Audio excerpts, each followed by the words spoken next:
sons. צבי סן, וואו, איזה יופי. בשעה טובה, הרבה נחת ושמחה. Thank you. יופי, so let's start everybody.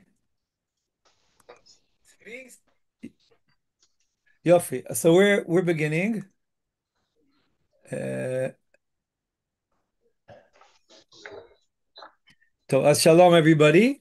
We're starting the Gemara today. We already learned the first lines, but we'll read them again. I'll just share screen. Okay, so we're going online. Here, here we are. Okay. So the Gemara, after we learn the Mishnah, the Gemara comments on the Mishnah. The Gemara says, "My kamar," meaning it's talking about the drasha that the Kohen has to talk in Lashon HaKodesh, and all the Mishnah says is "V'diber la'am b'Lashon HaKodesh." So the Gemara says. מאי כאמר, הכי כאמר, שנאמר ודיבר, ולהלן אומר משה ידבר והאלוהים יעננו בקול, meaning the words of the Kohen echo the divine words, voice, sound of Mount Har Sinai. מה להלן בלשון הקודש, אף כאן בלשון הקודש. Now I tried to explain to you in the previous days what's behind this drasha, because how can you two diber attach each other? I just want to add to what I said then an additional thought that I had that the parsha of Kor Meshuach Milchama is in Dvarim Parakaf, and Dvarim Parakaf is towards the end of Moshe Rabbeinu's second speech in Sefer Dvarim, which is known as by the name the speech of the mitzvot, Neuma mitzvot, and Neuma mitzvot in Parak Hey in Dvarim begins with Aseret Hadibros. So a lot of the speech of Moshe Rabbeinu echoes to us the voice of the Kodesh Baruch Hu on Mount Har Sinai. So the Kohen's words they echo the Kodesh Baruch Hu.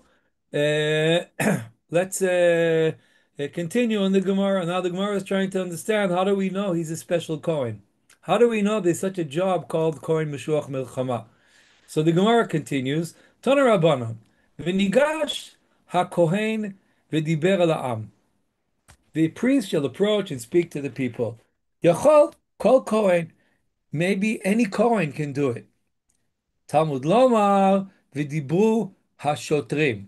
The parsha of Kohen Meshuach Milchama, the first part of the parsha describes how the Kohen talks to everybody, to those who are going out to fight, and the second part is how the shotrim, the policemen, the officers, how they talk to them, and they check who started building a house, who got married, who had a vineyard, who's afraid. Now, what the drasha is suggesting is that we compare the shotrim to the Kohen, or the Kohen to the shotrim. Ma shotrim b'memune, meaning the shotrim have on top of them somebody who's in charge of them. Therefore, the Gemara says, Af Kohen b'memune. So says the Gemara, Ve'ema Kohen Gadol. No, I'm sorry. Mashorti b'mimuna of Kohen b'mimuna. How will we explain this? What does it say? Just a second. I'll, how will we explain that? Yeah, I'm, I'm retreating and I'm re-explaining. Okay, Mimuna means that this is the job you're appointed to. Meaning, if you take any Kohen, he's not appointed to do this. But the Shotrim are appointed for this specific task. So therefore, it has to be a Kohen who's appointed for this specific task. So the Gemara says maybe it's a Kohen Gadol. Kohen Gadol is a special Kohen. So maybe the Kohen Gadol is the one who speaks to the Am. How do we know it's not also the Kohen Gadol is somebody special, unique for this job?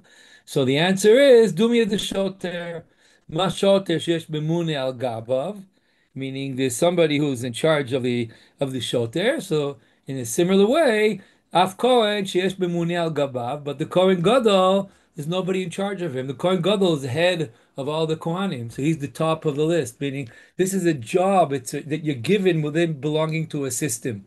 So the Shotrim belong to a system. The Kohen Mishuach Milchama has to belong to a system. So somebody has to be appointed upon above him. Somebody has to be his boss. But the Kohen Gadol, he's in charge of the whole system, and therefore he's not appointed directly for this task. So the Gemara says it's not true.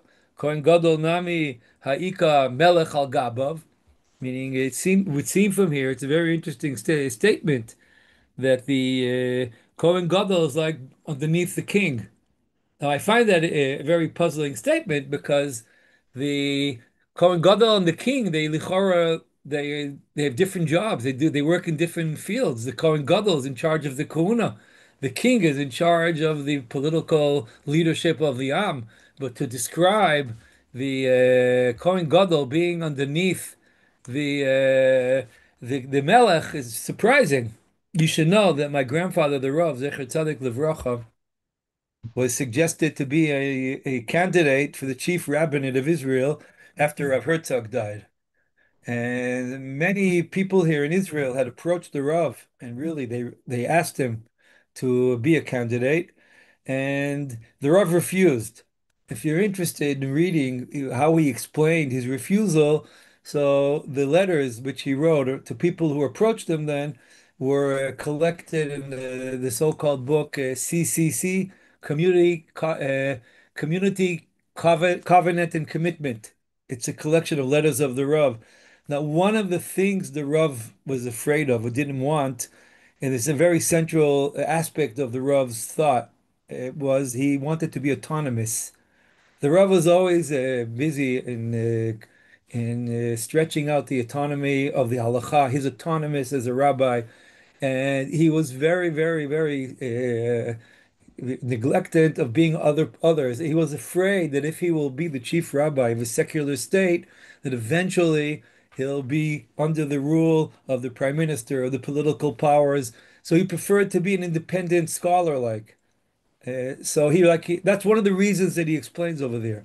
He was suspicious of being under a secular entity. That's more or less what's described in this Gemara. What this Gemara says is that the Kohen Gadol is like he's under he's under the king. The Gemara answers. Uh, Bavodaso ka'amar. So the Gemara is really answering what I've been saying here. What does the Gemara answer? The Kohen Gadol may be to some extent under the king, who's the head of the whole state, but the Kohen Gadol is the head of the system that he's in charge of, and therefore he cannot be appointed to a certain role because his job is to run the whole system. It's like the chief of staff, the Ramatkal. His job is to be the chief of staff. His job is not to take a certain role and go to a certain unit and do something. And therefore, the Kohen who goes cannot be the Kohen Gadol. Okay, the Gemara continues. Ve'ema sgan. The Kohen Gadol had a deputy Kohen Gadol. He was his sgan, so he's not in charge of the whole system. We can send the Kohen Gadol, the sgan of the Kohen Gadol. We're familiar with him from Maseches Yoma. They would appoint another Kohen, so let him be the special Kohen who does it. So the Gemara says, sgan lav memunehu, meaning this gan he has only one role. He doesn't get any responsibility. I don't know if you're familiar in different systems you have worked, but there's always a question, which is what's the role of this gan? I mean, the I can tell you what they do in the army. This gan is always in charge of logistics, meaning if you have a mempei, the mempei runs the pluga and he takes them out to battle, and this samach mempei. Okay, his deputy, he's in charge of all the logistics of the pluga. You go up to a gdud, it's the same thing. You go to a chativa, it's the same thing. Like the samchat is like the director manager of the place. Okay, but that's not what the Gemara describes. What happened with the Kohen Gadol and this gan? You know what was the role of the Kohen of this gan? The Tanya Amar Rabbi Chanina Sgan Kohanim Lama Sgan Memuneh. They didn't give him anything he was in charge of. Shim Erabo Psul B'Kohen Gadol Nichnas Umeshamesh Tachtav. Meaning the whole role of this gan was just to be a substitute for the Kohen Gadol. If the Kohen Gadol for some reason would disqualify, when you learn Yoma, you know if you become Tameh, if his wife, so you do is you take this gun. But this gun himself, his only role is to wait to see if the Kohen Gadol has to be replaced. And therefore, this gun does not get a special role as in charge of Meshuach Milchama. Now, with your permission, I would I will share with you. Okay, I'll close the share. Two thoughts about this idea. There's a special Kohen. There's something very unique we talked about yesterday. They take the Aron outside of the Mikdash, meaning war is not held in Beis HaMikdash. When you think of the Kohen Gadol, one of the major characteristics of his role is that Mina Mikdash lo Yetzeh. The Kohen Gadol is affiliated with Mikdash. Now over here we have a very special role, a very special case, and that is that the Am Yisrael goes out to war. I want to remind ourselves of the similarities between the camp of Israel and Mikdash. The camp of Israel, the Psukim, we learned it yesterday. Hashem Elokecha mitalech bekerav machanecha. So the same way there's Ashra Shechina in Beis HaMikdash, there's Ashra Shechina in Machane Israel. The role of the Kohen Meshuach Milchama is to be the Kohen of the Ashra Shechina. He's like the Kohen Gadol of the camp. We discussed yesterday how they bring the Aron, the Ark, they bring to the Machane Israel. So Machane Israel, to some extent, is like a Mikdash, but a Mikdash outside of Beis HaMikdash. It's another characteristic I'll add from the Ramban.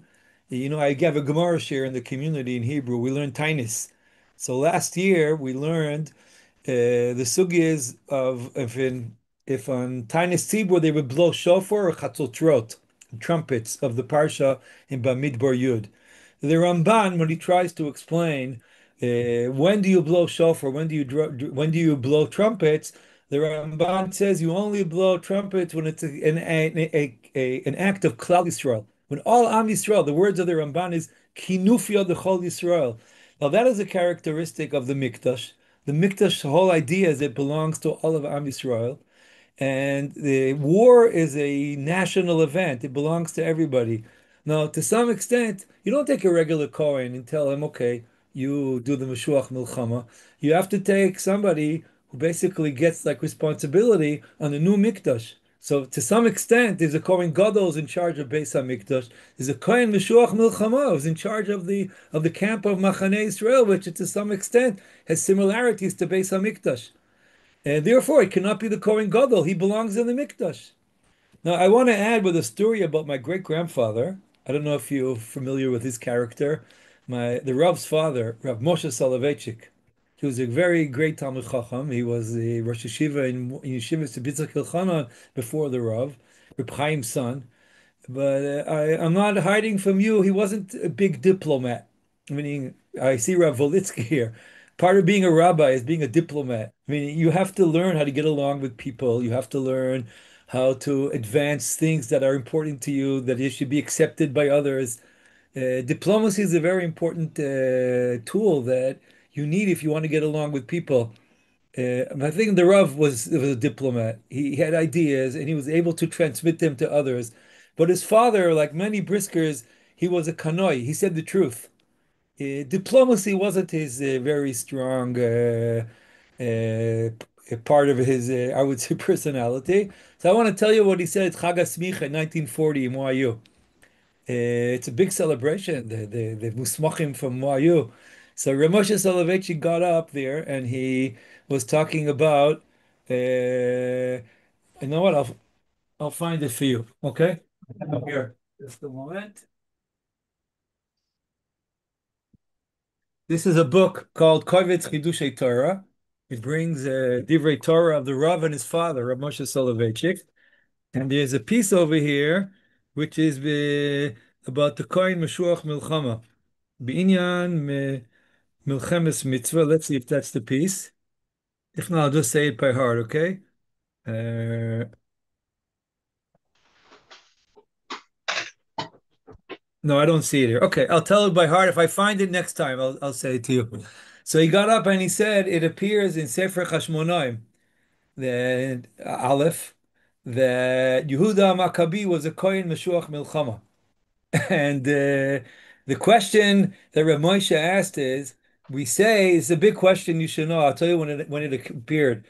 When they put out the RCA, the OU sitter or RCA sitter, I think RCA sitter, so they translated it into English, an English translation, and they translated in Ala Nisim, Bimei Matisyahu ben Yochanan, Kohen Gadol, they translated the high priests in plural.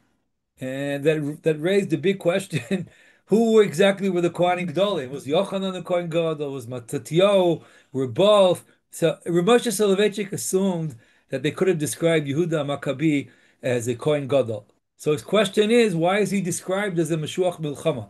And I'll tell you what his answer was. His answer was that in the time of Bai Sheni, people would buy the Kahuna Gedola for money. So he says it wasn't a great compliment to say that you're a Kohen Gadol. Okay, maybe it means you're rich, you got the job for yourself. But he says, who do you think they appointed to be a Kohen Meshuach Milchama? They appointed somebody who was Yirei Shamayim, somebody who definitely he was fit for the job. So Rav Moshe Soloveitchik said it's a compliment to be a Meshuach Milchama much more than being a Kohen Gadol. And then he turned to them and he said, I'll make sure that you are like the Meshuach Milchama. Now, I want to tell you, there's something behind those words to see a rabbi who's going out to the field or the rabbinate that he's going to war. I remember my father describing to me how when the Rav Zecher Tzadik Livracha would speak at the Chag HaSmicha, he said it was like a general sending out the troops to fight the war of Torah and orthodoxy and true Judaism out in the field. Make sure your shuls have a mechitza. Make sure that everything is done properly. So I'm concluding that my grandfather, they came to America and they felt like it's a Meshuach Milchama. You have to go out for Milchamos Hashem, and to be a Meshuach Milchama was a great compliment for them. Okay, so Bli Neder, I'll look for the exact piece and I'll read it to you next time. I hope I find it. Bli Neder. I suggest we continue in the Gemara. The Gemara is now going to the next pasuk. What's the next pasuk? The words of the Kohen. And what does the Kohen say? The Kohen says, Shema Yisrael, v'amar alehem Shema Yisrael. Well, this is a beautiful Gemara, which Rashi brings in his parish on the Torah. My Shema Yisrael. Meaning, the Gemara had a very sensitive ear. And when the Gemara says, by the usage of the words of Shema Yisrael, the Gemara was hinting to Shema Yisrael, Hashem Elokeinu, Hashem Echad. Ma'ishna Shema Yisrael. Amar Rabbi Yochanan, Mishum Rabbi Shimon ben Yochai, Amar Lam HaKadosh Baruch Hu Yisrael, Afilu lo kiyamtem ela kriyat Shema shacharit v'arvit. Even if all you have done is fulfill the mitzvah of saying Shema shacharit v'arvit, iatem nimsarim biyado. That will save you from being from falling into the hands of your enemies. Now, I would like to explain, to make two comments on this Gemara. First of all, I think we've seen that in this past war, how more and more Jews say Shema Israel. It's something which really unites together many Jews. When you read testimonies of those who survived the massacre at the Nova, that was a great Chil Shabbos in Yontif. It was and many of them describe how, at the moment of truth, when they felt they're about to be murdered, they all yelled out Shema Yisrael. And you see how faith has expanded in the younger generation. There was now just a research or a survey which was published, showing that Israeli society is more has more belief now. You read about hostages who were in the tunnels of Gaza. They started keeping Shabbos, they wanted to say a bracha. And what the Gemara is saying is the Shema Yisrael basically means you have a Jewish identity. That's a very essential thing, and that attaches us all together. But perhaps there's something beyond it. Okay, it's not only that even if you have one mitzvah, a very essential mitzvah. I want to go back to the central idea of what the Meshuach Milchama is trying to say to the Am. In front of you are stronger armies than you. Sus varechev am rav mimcha. Remember, we learned yesterday about Kol Yad, Shovach. So why in the world do you think that you'll beat them? So the answer is, הם באים בניצחונו של בשר ודם, ואתם באים בניצחונו של מקום. I'll say it in simple words. To say Shema Yisrael, Hashem Elokeinu, Hashem Echad, is to believe the Kodesh Baruch Hu created the world, is to believe that there's Hashgacha, his divine providence, and therefore to say Shema Yisrael is really to believe that it could be Ki Hashem Elokechem Holech Imachem. It's not only the words Shema Yisrael, also the words Ki Hashem Elokecha mitalech bekerev machanecha. Hashem Elokecha is Shema Yisrael, Hashem Elokeinu, Hashem Echad.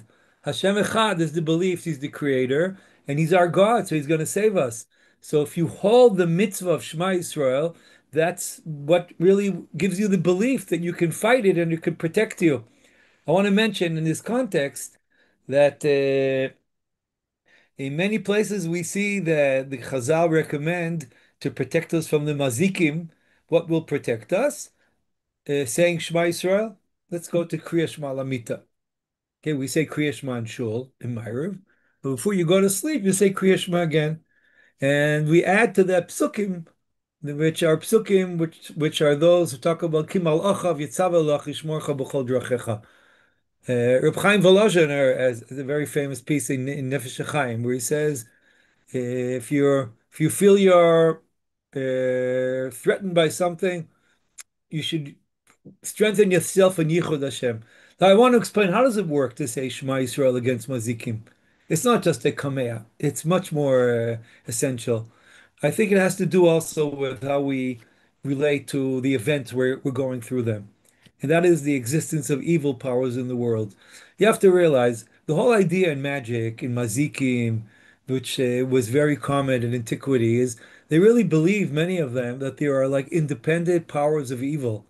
I mean, if we talk about Gnostic thought, philosophy, it was also common in Zoroastrian thought that there's dualism. There are two gods. There's a good God, there's a bad God, and they're fighting each other.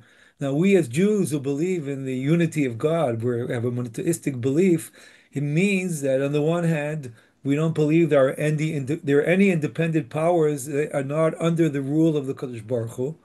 On the other hand, yes, we also believe that to some extent there are circumstances which he doesn't interfere, but he gives them like freedom to do it. There's a very delicate balance we're going between denying their independence, on the other hand, accepting that the Kodesh Baruch Hu doesn't just stop them.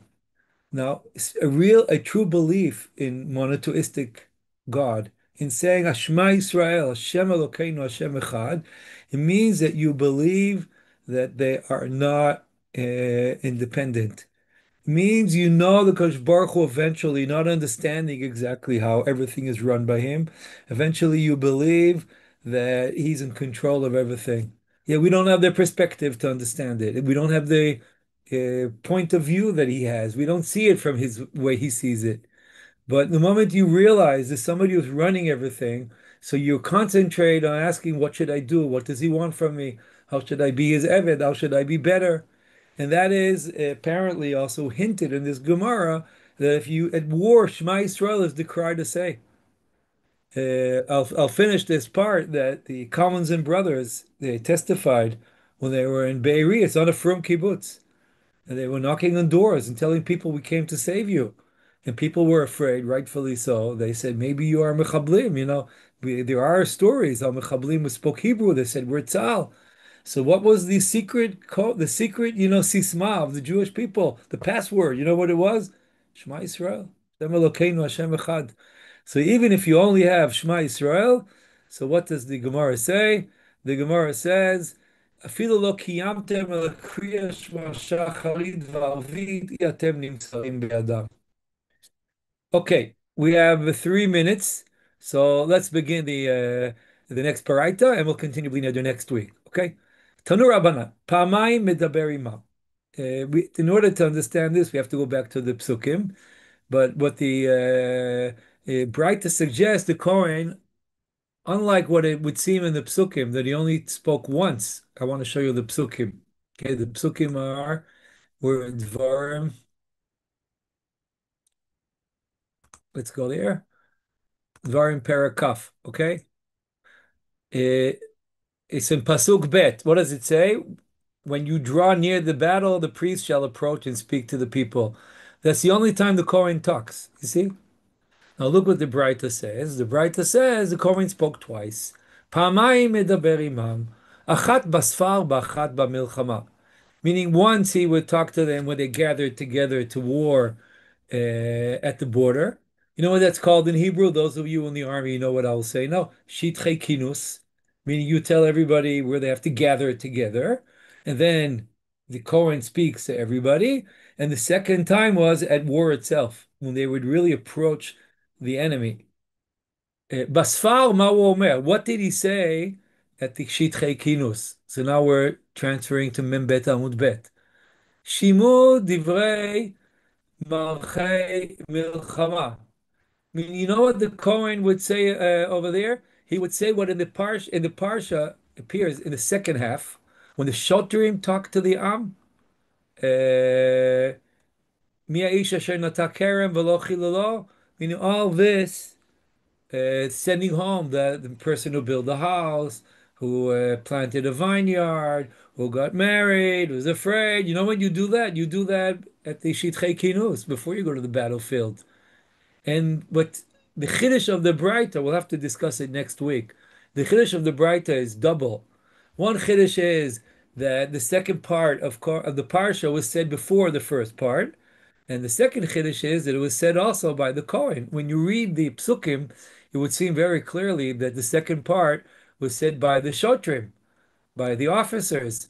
I'm sorry, V'dibru hashotrim, v'yasfu hashotrim, v'akechalot hashotrim, right? But what the Gemara seems to say is that what the Gemara seems to say, I'm sorry, I'm here, that the Kohen would say both. I mean, let's see it over here. Here, look what it says over here. Uh, Here it is, okay? Pa'amayim medaber imam. Who's medaber imam pa'amayim? The Kohen. Achat basfar, achat b'milchama. Basfar, ma hu omer. What does he say at the border? What does he say? Shimu divrei marchei milchama. Here are the regulations of war where we send home everybody. Then they send everybody home. Meaning what the psukim really say is something logical. What the Gemara says is something very logical.